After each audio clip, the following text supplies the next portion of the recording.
देवी भागवत 17 स्कंद में भक्ति गणवाद आपको अश्विनी कुमारों का चरण मुनि को नेत्र तथा नव यौवन से संपन्न बनाना, यह कथा आपको श्री देवी महाभागवत में सुनाएंगे। आप इसको ध्यान से सुनें और इस चैनल को लाइक करें, सब्सक्राइब जरूर करें। महाभगवती आपका कल्याण करें। कथा सुनिए। ब्यास जी बोले, उन अश्विनी कुमारों की वह बात सुनकर मित भाषणी राजपुत्री सुकन्या थर थर कांपने लगी और धैर्य धारण करके उनसे बोली, हे देवताओं, आप दोनों सूर्य पुत्र हैं। आप लोग सर्वज्ञ तथा देवताओं में संपन्न हैं।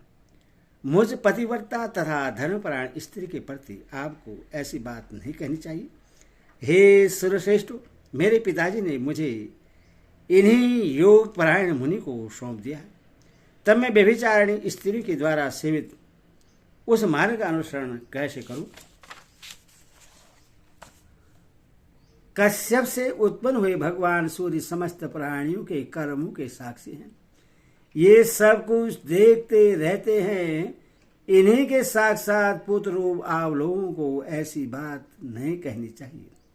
कोई भी कुलीन कन्या अपने पति को छोड़कर किसी अन्य पुरुष को इस सारहीन जगत में भला कैसे स्वीकार कर सकती है? धर्म सिद्धांत को जानने वाले आप दोनों अपनी इच्छा के अनुसार जहां चाहे चले जाइए, अन्यथा हे निस्वार्थ देवताओं, मैं आप लोगों को सांप दे दूंगी। पति की भक्ति में तत्पर रहने वाली मैं महाराज श्रेयाति की पुत्री सुकन्या हूँ। ब्यास जी बोले, ही राजन, सुकन्या की यह बात सुनकर अश्विनी कुमार बहुत विस्मय में पड़ गए। उसके बाद मुनि च्यवन के भय से सशंकित उन दोनों ने सुकन्या से कहा, सुंदर अंगों वाली हे राजपुत्री, तुम्हारे इस पति धर्म से हम दोनों परम प्रश्न हैं। हे सुशोणी, तुम वर मांगो, हम तुम्हारे कल्याण अवश्य देंगे। हे परमदे, तुम यह निश्चय जान लो कि हम देवताओं के श्रेष्ठ वैद्य हैं। हम अपनी चिकित्सा से तुम्हारे पति को रूपवान तथा युवा बना देंगे। हे चातुर पंडित, जब हम ऐसा कर दें तब तुम समान रूप और देह वाले हम तीनों में से किसी एक को पति चुन लेना। तब दोनों की बात सुनकर सुकन्या को बड़ा आश्चर्य हुआ। अपने पति के पास जाकर वह सुकन्या अश्विनी कुमार के द्वारा कही गई वह अद्भुत बात उनसे कहने लगी। सुकन्या बोली, हे स्वामी, आपके आश्रय में सूर्यपुत्र दोनों अश्विनी कुमार आए हुए हैं। हे विष्णुनंदन, दिव्य देह वाले उन देवताओं को मैंने स्वयं देखा है। मुझ सर्वांग सुंदरी को देखते हुए दोनों कामासक्त हो गए।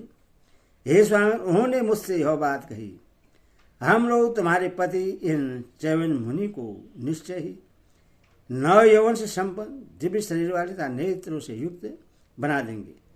इसमें यह एक शर्त है, उससे तुम मुझसे सुन लो। जब हम तुम्हारे पति को अपने समान अंग तथा रूपवान बना दें, तब तुम्हें हम तीनों में से किसी एक को पति चुन लेना होगा। उनकी यह बात सुनकर आपसे इस अद्भुत कार्य के विषय में पूछने के लिए मैं यहाँ आई हूँ। हे साधु, अब आप मुझे बतलाइए कि इस संकटमय कार्य के आ जाने पर मुझे क्या करना चाहिए। देवताओं की माया बड़ी प्रभुत होती है। उन दोनों के इस छद्म को मैं नहीं समझ पा रही हूँ। अतः हे सर्वज्ञ, अब आप ही मुझे आदेश दीजिए। आपकी जो इच्छा होगी मैं वही करूंगी।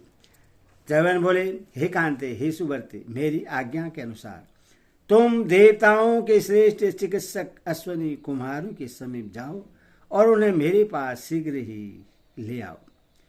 तुम उनकी शर्त तुरंत स्वीकार कर लो।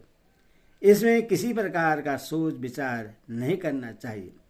ब्यास बोले, इस प्रकार च्यवन मुनि की आज्ञा पा जाने पर वह अश्विनी कुमारों के पास जाकर उनसे बोली, हे देवश्रेष्ठ अश्विनी कुमारों, आप लोग प्रतिज्ञा के अनुसार शीघ्र ही कार्य करें। सुकन्या की बात सुनकर वे अश्विनी कुमार वहां आए और राजकुमार से बोले, तुम्हारा पति इस सरोवर में प्रवेश करे तब रूप प्राप्ति के लिए च्यवन मुनि शीघ्रतापूर्वक सरोवर में प्रविष्ट हो गए। उनके बाद में दोनों अश्विनी कुमारों ने भी उस उत्तम सरोवर में ही प्रवेश किया। तदंतर वे तीनों तुरंत ही उस सरोवर से बाहर निकल आए। उन तीनों का शरीर दिव्य था, वे समान रूप वाले थे और एक समान युवा बन गए थे। शरीर के सभी समान अंगों वाले वे तीनों युवक दिव्य कुंडलों तथा आभूषणों से शोभित थे। वे सभी एक साथ बोल उठे, हे वर वरणी, हे भद्री, हे अमला ने, हम लोगों में जिससे तुम चाहती हो उसका पति रूप में वर्ण कर लो। हे वराने,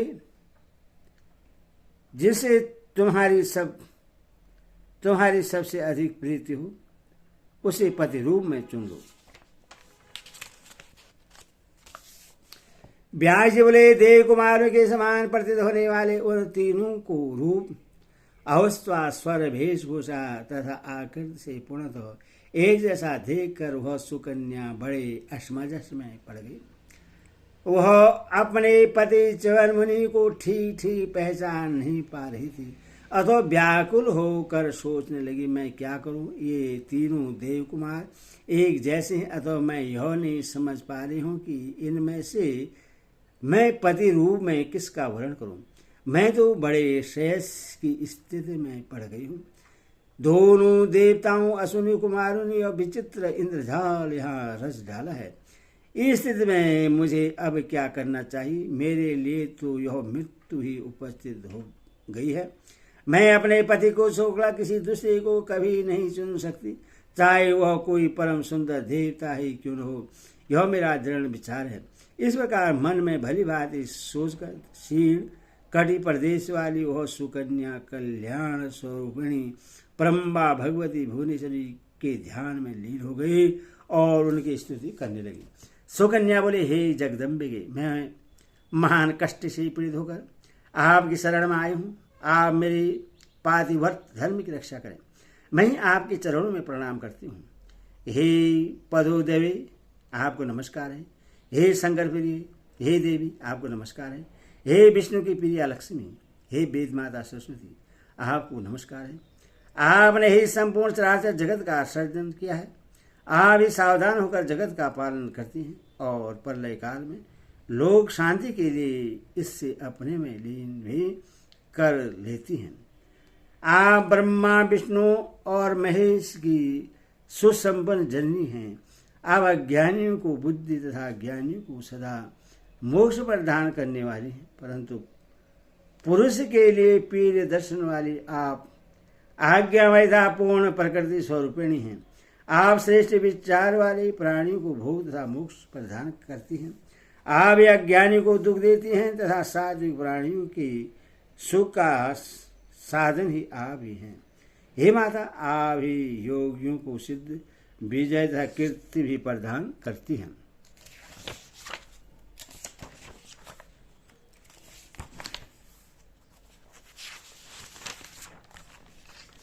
हे माता, महान असमंजस में पड़ी हुई मैं इस समय आपकी शरण में आई हूँ। आप मेरे पति को दिखाने की कृपा करें। मैं इस समय शोक सागर में डूबी हुई हूँ, क्योंकि इन दोनों देवताओं अश्विनी कुमारों ने अत्यंत कपटपूर्ण चरित्र उपस्थित कर दिया है। मेरी बुद्धि तो कुंठित हो गई है। मैं इनमें किसका वर्ण करूं? हे सर्वज्ञ, मेरे पातिव्रत पर संयम ध्यान देकर आप मेरे पति का दर्शन करा दें।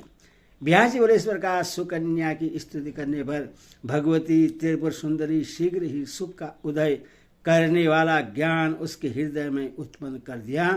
तदंतर अपने पति को पा लेने का मन में निश्चय करके साध्वी सुकन्या ने समान रूप तथा अवस्था वाले उन तीनों पर भली भांति दृष्टिपात करके अपने पति का वर्ण कर लिया। इस प्रकार सुकन्या के द्वारा च्यवन मुनि के वर्ण कर लिए जाने पर वे दोनों देवता परम संतुष्ट हुए और सुकन्या का सत्य धर्म देखकर उन्होंने उससे अति प्रसन्नतापूर्वक वर प्रदान किया। तब सा भगवती कृपा से प्रसन्नता को प्राप्त हुए दोनों देवश्रेष्ठ अश्विनी कुमार मुनि से आज्ञा लेकर तुरंत वहां से प्रस्थान करने को उद्यत हो गए। सुंदर रूप नेत्र यवन तथा अपने भार्या को पाकर च्यवन मुनि अत्यंत हर्षित हुए। उन महातेशी मुनि ने अश्विनी कुमारों से यह वचन कहा, हे देव स्वरूप, आप दोनों ने मेरा यह महान उपकार किया है। क्या कहूँ, ऐसा हो जाने से इस सुंदर संसार में अब मुझे परम सुख मिल गया है। इसके पूर्व मुझ अंधे, अत्यंत वृद्ध तथा भोग सामर्थ्यहीन पुरुष को ऐसी सुंदर केश पास वाली भार्या पाकर भी इस वन में सदा दुख ही दुख रहता था। आप लोगों ने मुझे नेत्र, योवस्था तथा अद्भुत रूप प्रदान किया है, अतः मैं भी आपका कुछ उपकार करूं, इसके लिए आपसे प्रार्थना कर रहा हूं। हे देवताओं, जो मनुष्य उपकार करने वाले मित्र का किसी प्रकार का उपकार नहीं करता, उस मनुष्य को धिक्कार है। ऐसे आप मनुष्य पृथ्वी लोक में अपने उपकारी मित्र का ऋणी होता है। अतएव हे देवेश्वरो, मुझे नूतन शरीर प्रदान करने के आपके ऋण से मुक्ति के लिए मैं इस समय आपके कोई अभिलक्षित वस्तु आपको प्रदान करना चाहता हूँ। मैं आप दोनों को वह अभिष्ट वस्तु प्रदान करूंगा जो देवताओं तथा दानों के लिए भी अलभय है। मैं आप लोगों के इस उत्तम कार्य से बहुत प्रसन्न हूँ। अब आप लोग अपना मनोरथ व्यक्त करें। च्यवन मुनि का वचन सुनकर परस्पर विचार विमर्श करके वे दोनों अश्विनी कुमार सुकन्या के साथ बैठे हुए उन मुनि श्रेष्ठ से कहने लगे, हे मुनि, पिताजी की कृपा से हमारा सारा मनोरथ पूर्ण हो चुका है, किंतु देवताओं के साथ सम्मिलित होकर सोमरस पीने की हमारी इच्छा शेष रह गई है। एक बार सुमेरु पर्वत पर ब्रह्मा जी के महायज्ञ में इंद्रदेव ने हम दोनों को वैद्य कहकर सोमपात्र ग्रहण करने से रोक दिया था। अतएव हे धनक, हे तामस, यदि आप समर्थ हों तो हमारा यह कार्य कर दीजिए। हे ब्राह्मण, हमारी इस पीर इच्छा पर विचार करके आप हम दोनों को सोमपान का अधिकारी बना दीजिए। सोमपान की अभिलाषा हमारे लिए अत्यंत दुर्लभ हो गई है, वह आपसे शांत हो जाएगी। उन दोनों की यह बात सुनकर च्यवन मुनि ने मधुर वाणी में कहा, आप लोगों ने मुझ वृद्ध को रूपवान तथा युवावस्था से संपन्न बना दिया है और आपके अनुग्रह से मैंने साध्वी भार्या भी प्राप्त कर ली है। अतः मैं अमितेश्वी राजा शयाति के विशाल यज्ञ में देवराज इंद्र की समझ से आप दोनों को प्रसन्नतापूर्वक सोमपान का अधिकारी बना दूंगा। मैं यह सत्य कह रहा हूं। यह बात सुनकर अश्विनी कुमारों ने हर्षपूर्वक स्वर्ग के लिए प्रस्थान किया और च्यवन मुनि भी सुकन्या को साथ लेकर अपने आश्रम पर चले गए। एते श्रीमदेवी भागवत महापुराणे षष्ठादशसहस्रसहितानां सत्वस्कन्धे अश्विभायां चवन्दारं सोमपानाय प्रतिगणां पंचमाध्यायो। हरि ओम तत्सत्। बोलो भगवती माता की जय।